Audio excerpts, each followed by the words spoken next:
Hey everybody, we're going to kick off a new series where we review games in soft launch and review these games for their long-term potential. The first game we're going to start off with is Glu's Disney Sorcerers Arena, which is in soft launch in Denmark, Singapore, Australia, and a few other countries. This is basically an RPG battler, very reminiscent of the classic Hero's Charge, but more similar to games like Marvel Contest of Champions and Star Wars Galaxy of Heroes more recently. In terms of checking out the gameplay, you can see that this is the main screen, which is very similar to Hero's Charge. The map-based system is very similar to Marvel Contest of Champions. And from a meta systems design, it has the most similarities with those games. From a core gameplay perspective, what you're going to see is that the core gameplay has the most amount of innovation in terms of what they've tried to do with the game.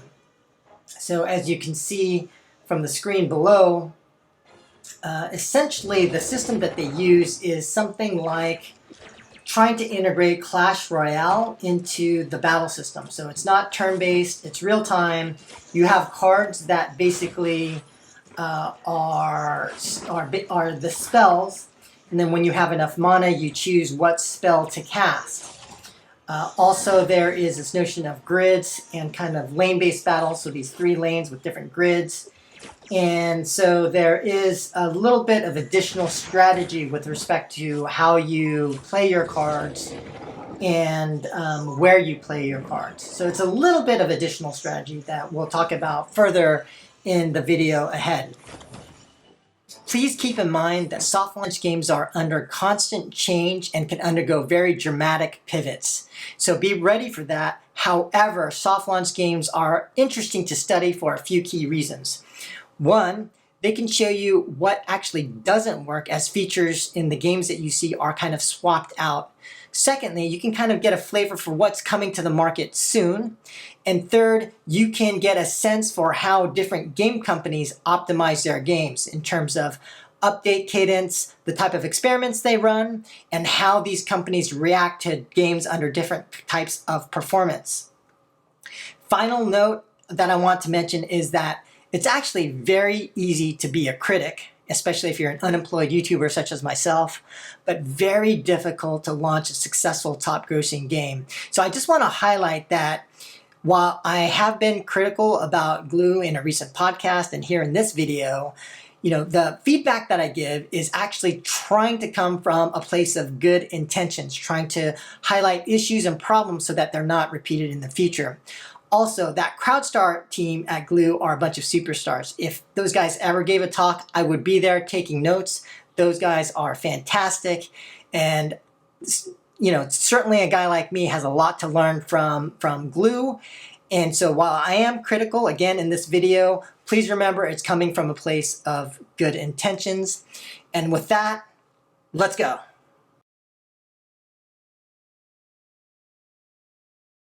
In this video series, I'm joined by Jeff Witt and Joel Julkunen. Actually, Joel, did I pronounce your last name correctly?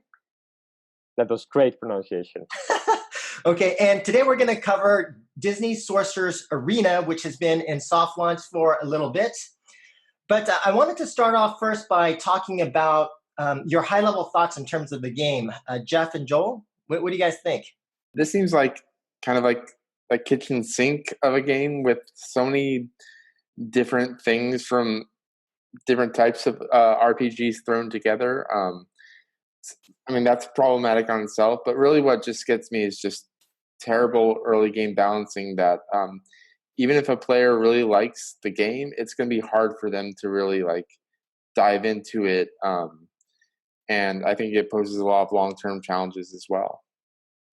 Right. Joel, what do you think?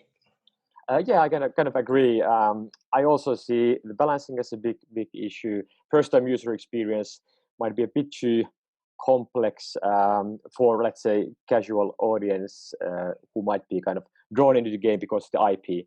And that's another big thing I see as a problem, because there's the casual Disney IP, but then we have a kind of a mid-core, more complex meta game in the game, and that's usually a bad thing when there's kind of mismatch between the IP and the game mechanics. Right, and that from my own take as well, I completely agree with you, Joel. I think that the game as it is probably cannot succeed at all. There's a, to your point, there's a complete mismatch in terms of the gameplay systems and audience. And I also just feel that, they overly complicated a lot of stuff, especially given their audience.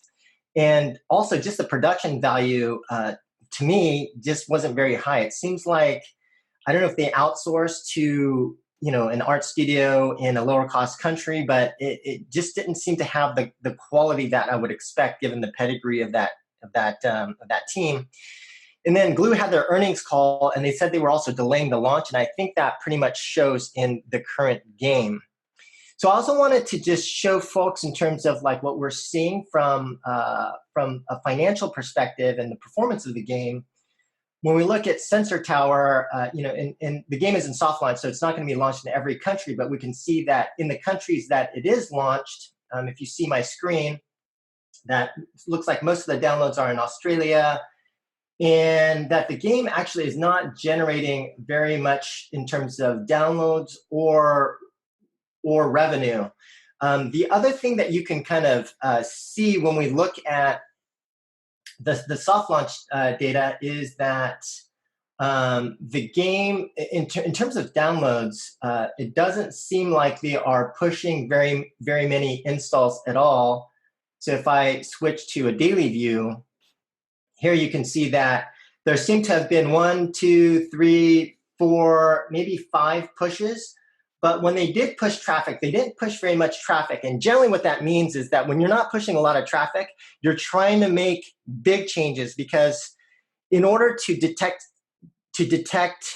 or in order to have enough installs to see a difference, you need to have, if you're working on small things, you need to push a lot of traffic to get to statistical significance or to detect a change. And so it does seem like, based on these pushes, that they're actually swinging for really, really big changes, just given the low volume of traffic. And then from a revenue per download perspective, if we look at that, one of the other things I think that they need to be concerned with is just the revenue that they're generating in the various countries. And now, certainly in different countries, the revenue per download is going to be lower, but it's definitely not very high when we compare to like revenue per download for, like, let's say Marvel Contest of Champions. If we were to take some of their countries like Australia and Denmark at 52 cents and 29 cents, when we compare to Australia for Marvel Contest of Champions, $12.57 and things like that. And certainly, like, the revenue per download should increase over time. But even having said that, it's pretty low for the level that it's at currently. And even for compared to the other game, and I'm comparing to Marvel Contest of Champions and Star Wars Galaxy of Heroes, because clearly there's been a lot of inspiration in the game from a systems perspective from those two games. The other thing that I wanted to point out is just looking at the audience. And so when we look at Disney, for example, we can see that a big majority of the audience, 63%, are women, based on Facebook and we have to be a little bit careful because Facebook only tracks users over 18. But we can see an audience that skews highly female. And then when we look at the page likes of that audience that like Disney, we can see it's kind of a very middle America kind of, soccer mom, soccer dad type of audience. They like Baskin Robbins, they like IKEA, they like Olive Garden, Gerber, a lot of parents, Old Navy, Betty Crocker, they like to cook. And, this audience, you can tell, are a very general sort of casual middle America type of audience. And when we, these are the top countries, but when we compare to like some of the games that they're influenced by, like Contest of Champions, we see that, Contest, 71% male based on Facebook data, and that the audience here, they're highly gaming focused. And we can see they're, they like Madden, they like NFL Network, they like Marvel and Marvel-related properties. And the top affinity would be things to like Assassin's Creed, Marvel, comic books, things like that. So a very core, hardcore audience. And when we look at Star Wars Galaxy of Heroes, it's even actually stronger, where it's like 91% male.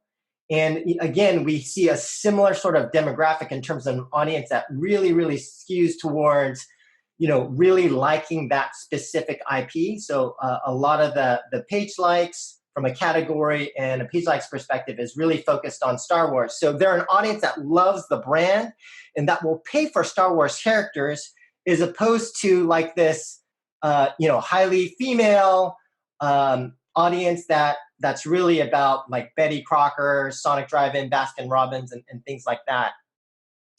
And so from an audience perspective, I think that that's one of the big misses, as we had mentioned, is that the gameplay from a systems and from a systems design perspective, from a gameplay perspective, is really catering to a much hardcore audience, which I think is just a complete mismatch. And so with that, I also wanted to hand it over to you, Joel. And Joel, maybe you could also just introduce yourself a little bit. Sorry, we probably should have started with that. And then talk about the game Refinery Power Score and kind of how you guys have scored Disney Sorcerers Arena. And I'll stop share so that you can share your screen if you'd like to. Yeah, thanks, Joe. Yeah, I'm Joel. I'm from Game Refinery, one of the founders. I'm leading our analytics department over there. What it means in practice is that basically what Game Refinery does is we are an analytics kind of service data provider for the markets, but we are different from, let's say, Sensor Tower App Annie in the way that we focus more on the kind of feature level data of games. So we track over 200 features from objectively from all of the games, and in a couple of years that we have done that, we have gathered a huge database of games, but also the feature sets or the feature DNAs of those games. And that then allows us to do a lot of data crunching and what we have created. We have our own KPI that we call the Power Score. I could actually now share the screen. I have one slide over here. So the Power Score, it is actually an objective kind of dynamic fact-based indicator of the feature set's commercial potential. And now we are talking about the Disney Sorcerers Arena. This is actually a great example case because what the Power Score doesn't include, it doesn't include any kind of subjective or kind of let's say implementation stuff or then marketing and UA stuff. So it's purely about the blueprint of the game, the feature set. Does the game have the bits and pieces that are trending in the given genre that the game belongs to? So it doesn't tell us if the game is good or bad, but it tells us if the feature set is solid. So Disney Sorcerers Arena scores in really high scoring. So it's in the 90 range, but big part of that comes actually from the brand or IP power. We use Google Trends based algorithms to kind of measure the hotness of the brand, and that's gets included to the score. If you remove that from the Sorcerers Arena, it would be around 70, 75, 8 range, which is still good. But having said that, it's only this one of these three areas, only this one part, the feature set, but the implementation part is the one that I see as one of the biggest shortcomings of the game. Okay. And maybe we could also just, so Disney Sorcerers Arena, we all said was kind of not a great game and probably not on a path to success. But what about some of the good parts of the game? Maybe we could start there. Were there things about the game that you guys liked? And maybe starting with you, Jeff, if anything? No, I mean, when I first played, I got really excited, with the potential for their character development. Disney just has such a huge stock of characters that can resonate with players who are into the Disney brand, and from an RPG perspective, that is something very valuable. Like a lot of RPGs, struggle, I feel, to have a lot of characters that players can care about. So I do feel like Disney has an advantage from that from the start. And then, given, they clearly built the game with guild play in mind, which offers a lot of long-term possibilities, and it seemed promising when I first started to play it, for sure. So there are definitely some good parts to it. But just like Joel said, like, implementation is so important, balancing is so important, and if that's not done right, then it doesn't matter how good a game has set itself up for if these things prove to be problematic. Right. And Joel, what about you? Are there any parts of the games that you thought were good? Yeah, actually, I 100% agree with Jeff. Those were my exact first expressions as well when I start playing the game. On paper, the game's features is really compatible, and that's coming back to the power score. That the feature set, if you think about mid-core tactical battles RPGs, you have your guilds, you have your co-ops, you have different you have both synchronous and asynchronous PvP, you have your daily appointment mechanics, you already have those live event rotations in place, and as we mentioned so many times, and Jeff pointed out and I highlighted the fact that Disney IP on paper, in theory, also is a really good IP for these kind of character collection games, because like Jeff said, there's a huge roster of characters. You can use them now. You can build on that. They are probably coming. A lot of Disney movies coming, so you can expand and do event versions of the characters. But then that's the good things. So on paper, feature-wise, lot of potential, but then. Let's stick with the good now and talk about the other stuff a bit later. But that's the good things. Okay. All right. And for me, I kind of felt the only good thing that I saw was their attempt to try and innovate in terms of the gameplay. But then I felt it was just a bad mismatch for their audience and more complicated than, other more core games focused on a core audience. So I thought that wasn't, anyway, I should be more focused on the good, but I would say that I like the attempt by the team to try and, mix up the gameplay. And then in terms of the bad, what do you guys think, maybe starting with you, Jeff, what are some of the key weaknesses or faults with the game? Well, since, I'm mainly focused in economy, I was just shocked at how bad the early game is balanced. Trying to improve my characters to progress along the different PvE tracks, for the amount of energy and farming I'm doing, I'm gaining levels as if I'm already in the Elder game and everything is slowed down. There are times where I will just pump all my energy from both the heroes and villains and the special PvE into just grinding for potions and item inputs, and that barely makes any of my characters stronger. I think there's an instance where leveling up a character only gives it 3 health.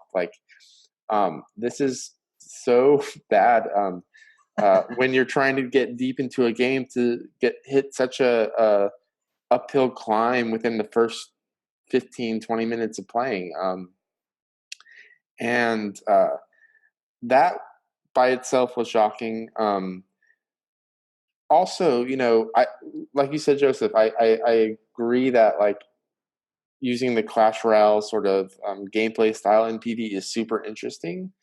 The problem is that with different characters, as you're trying them out, and given the time pressure of using the different cards as you're trying to manage your mana and attacking enemies, having those cards change with every different character composition makes it really hard to understand how good a certain character is, and that's going to be very jarring for even an experienced Clash Royale player, because in Clash Royale, you're using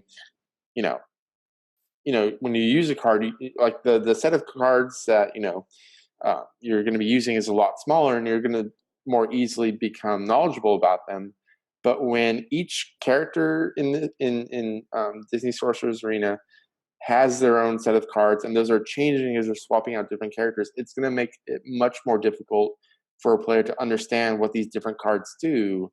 And even that's for a veteran Clash Royale player. And like you said, with the audience mismatch, I can't see casual players really understanding or picking up the game very easily. Right, and then if, to that point about the cards and the gameplay, for me, it almost felt like active skills anyway, because the rotation is pretty much, because there aren't that many cards, the rotation felt very similar.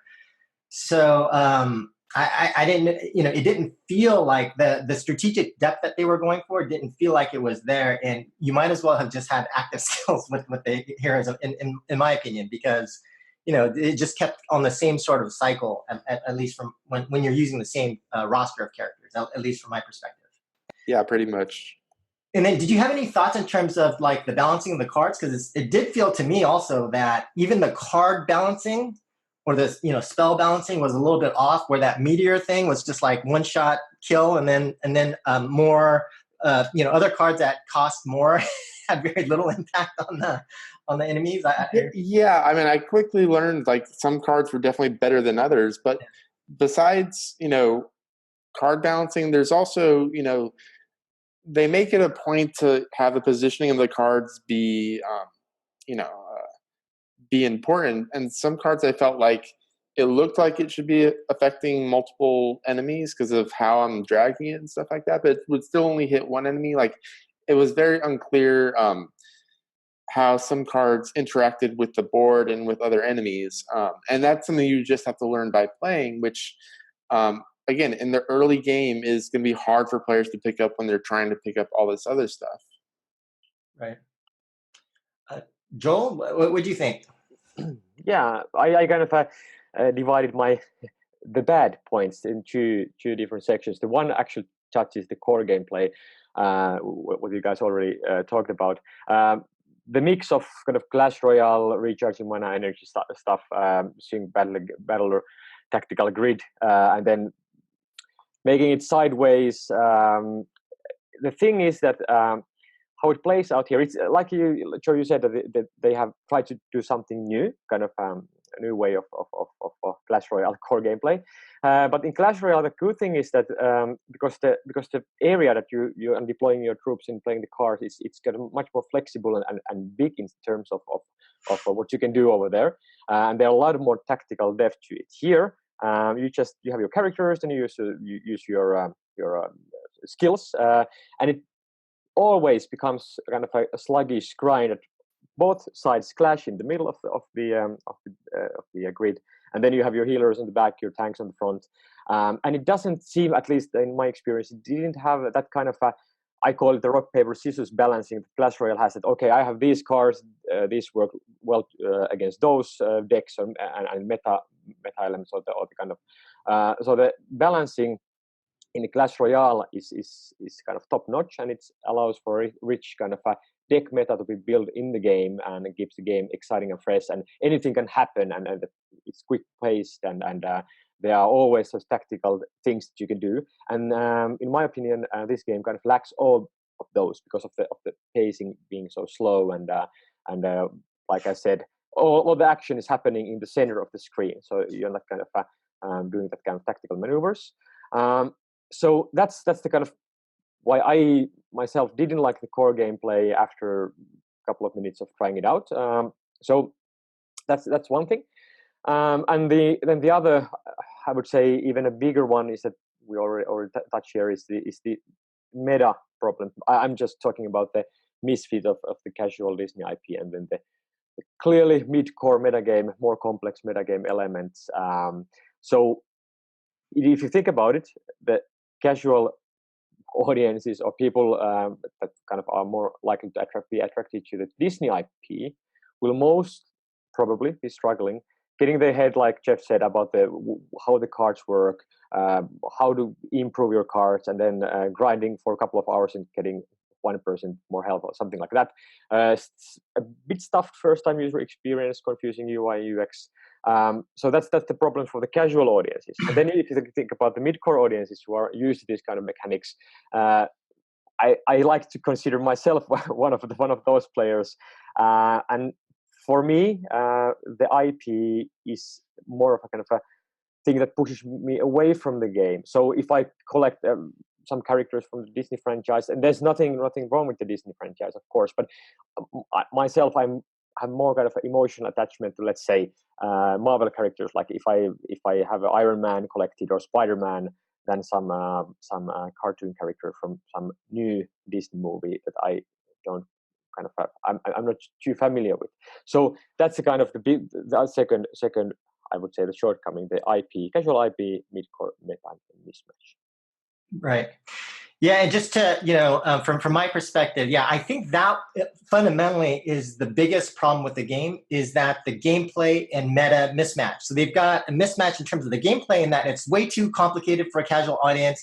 It's not even balanced well, and it's not super fun. But for that audience, and remember that audience have high affinity with IKEA, with Betty Crocker, not with like comic books and Marvel and Star Wars. And we're making, they're making this game a lot more complicated, both in terms of the gameplay as well as the systems. And so when we look at the systems and the UI, for example, it's really complicated relative to other games, or relative to even like a PvP battle game like Clash Royale, which is a lot simpler, a lot easier to understand, and has a much tighter core loop. And so if we think about the complexity of the systems for this, I'll just call Betty Crocker, highly female audience, soccer mom audience, it's just like, what, it's really bizarre, because this game has so much influence from Marvel Contest of Champions, from, you can tell that the way that they've done the UI, the way that they've laid out their PvE sort of saga map, it borrows so heavily from those systems from very, very hardcore games, Star Wars Galaxy of Heroes, Marvel Contest of Champions. And yeah, it's just really bizarre. It's like a team that just completely disregarded the audience, did not try to understand the audience, and was just really trying to force fit, hey, we love Marvel Contest of Champions, we love Star Wars Galaxy of Heroes, and we're just gonna force this stuff into this game regardless of what makes sense or not. And even like the UI in terms of the number of tabs and just all this kind of stuff, and just even like like the colors, like everything kind of blends together, nothing really pops out.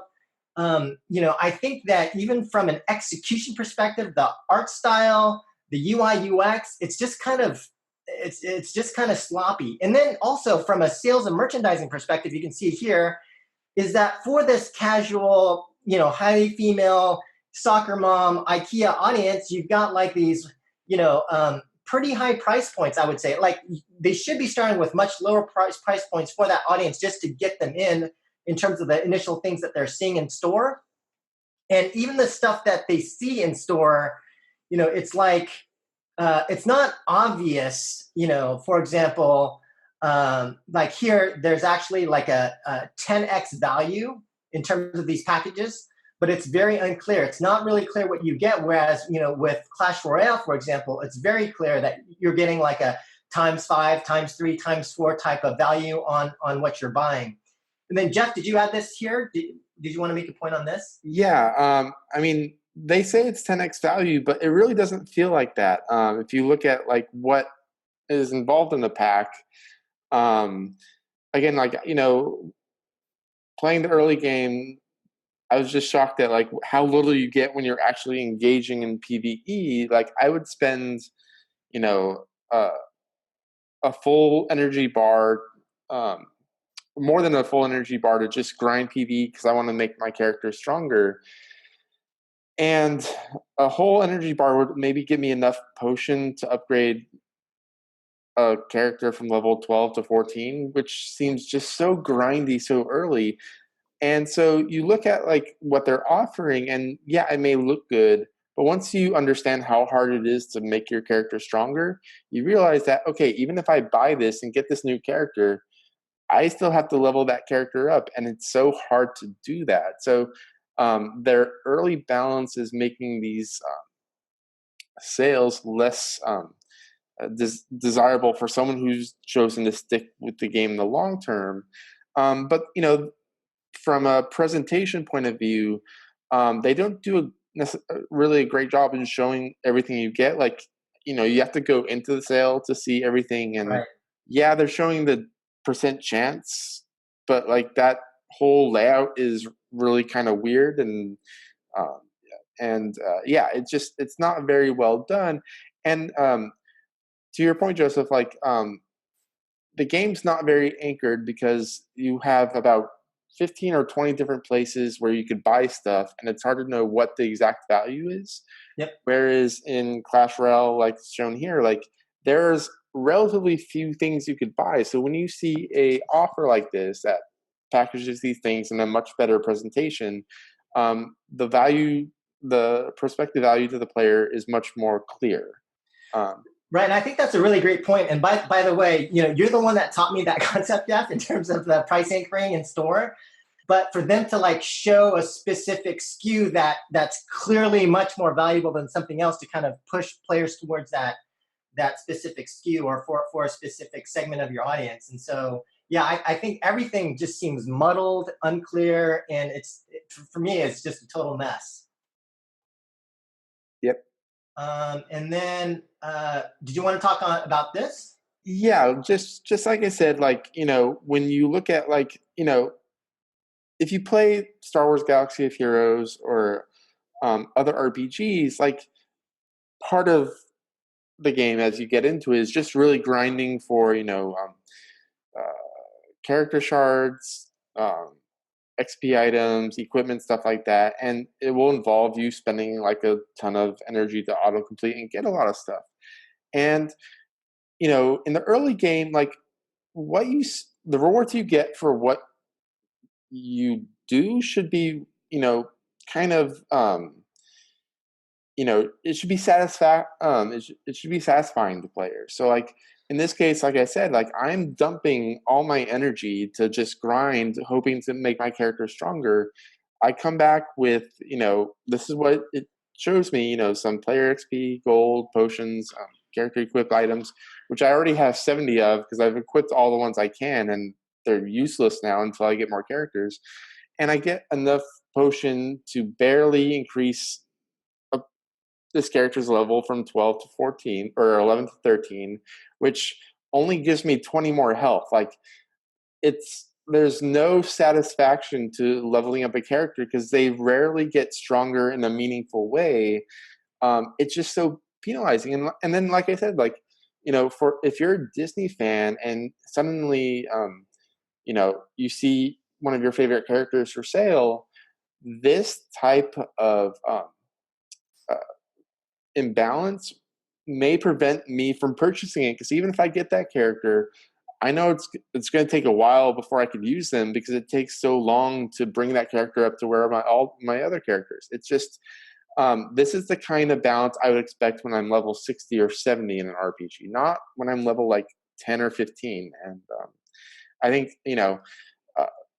lots of problems with the game, but this is definitely one of the bigger ones. I feel like. Got it. And so with that, let's go to a scorecard. And so let's say out of 10, how would you rate this game 1 out of 10 in terms of prospects to be a successful game in hard launch? And for me, I'm going to give this a 2 out of 10. And the reason is, as we had talked about before, just the complete mismatch gameplay and meta systems to the audience. I felt the production values for a Disney IP were kind of low. And I also felt that the UI UX was kind of a mess, and that the sales and merchandising was just completely off. Joel, what score would you give? Something similar. I would maybe put it on 4-ish, something like that. And I would say that of course what we talk about having success in Glu is a big company. Of course, they aim for the higher position. So in mind, don't see that happening with this title. And one big thing is that many of the problems that we see in this game are something that are not easy. Some of them can be, of course, the balancing in that can be fixed. But some of the other stuff, like the IP mismatch, the core mechanics mismatch, that is something that's not easily reversed or fixed. And that's, if you think about, the game has been in soft launch quite a while now. Yeah, many other big titles were like Brawl Stars, that was in soft launch for a long time. They did a couple of overhauls, and it's a successful game. But with this one, can't see that happening because of the couple of the really big ones that we discussed. What's surprising here is that feature-wise, this game already has many of the features that these kind of games usually roll out to the game in hard launch, global launch, after months, after testing, after balancing, and that kind of leaves me with the kind of a feeling that maybe it might be wiser to kind of spend more time balancing and thinking these things through before slapping all the features on top of the foundation of the game, just because, let's say, Contest of Champions, Galaxy of Heroes, they also have those, so we should have those, and yeah. Yeah, I think that really speaks to, I mean, this all kind of smacks of a pre-production breakdown, right? Like in pre-production, I don't think they quite figured out what they needed to build. There was probably a lot of pressure. They were kind of rushing. With IPs, there's always time pressure and things like that. So it feels like that's probably what happened. And then the developer, I think the lead developer previously worked on Star Wars Galaxy of Heroes. And so that team is probably drawing from stuff they did in the past. And it's just like rush. And, this kind of problem happens a lot, but unfortunately it leads to big problems. Okay, Jeff, what's your score? I'll probably go with a 4 as well. Despite all the problems with the game, they've set themselves up for a pretty deep economy. I mean, they can if they do future features right. And like we said before, they've already have guild stuff in place, and it's conceivable that even with the audience mismatch, and even if, say, retention's lower and whatnot, you can still imagine that if they get players who do like the game, who may trend maybe a bit more hardcore, that they could pump out a lot more money per those players. So there is some, I think, potential, but I wouldn't necessarily bet that they're going to succeed. Got it. Okay, well, there we have it. Our first soft launch review of Disney Sorcerers Arena.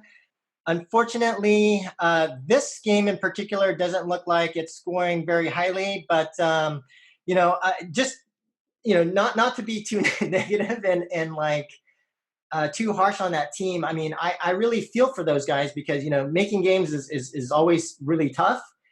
And, it seems like that there were a lot of good intentions there, as we mentioned before, in terms of trying to get trying to innovate in terms of the core gameplay and not just do another clone. So, definitely wish that team luck.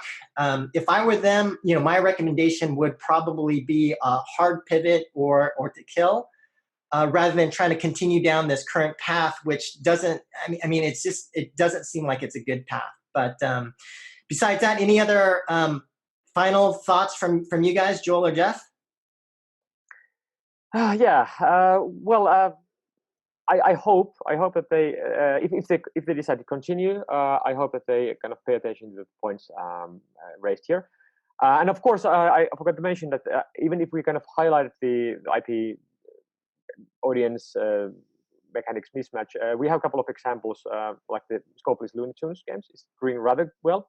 It's not in the top crossing 50 or so, but it's kind of also mixing this kind of casual IP with RPG kind of mechanics. But so there is, like Jeff said, there is a lot of potential. So I hope all the best. But there are big things to be done. Yeah. And maybe for our audience out there, if there is a game in soft launch that you want us to cover, please comment on that below. For me, the game that I kind of like that's in soft launch is Wildscapes. I actually think that they did that's actually a good one. So maybe we should cover that next. But that one actually looks pretty well executed. Like, I'm very impressed. But anyway, all right. With that, that's it. Thank you very much, guys. Thank you. No problem.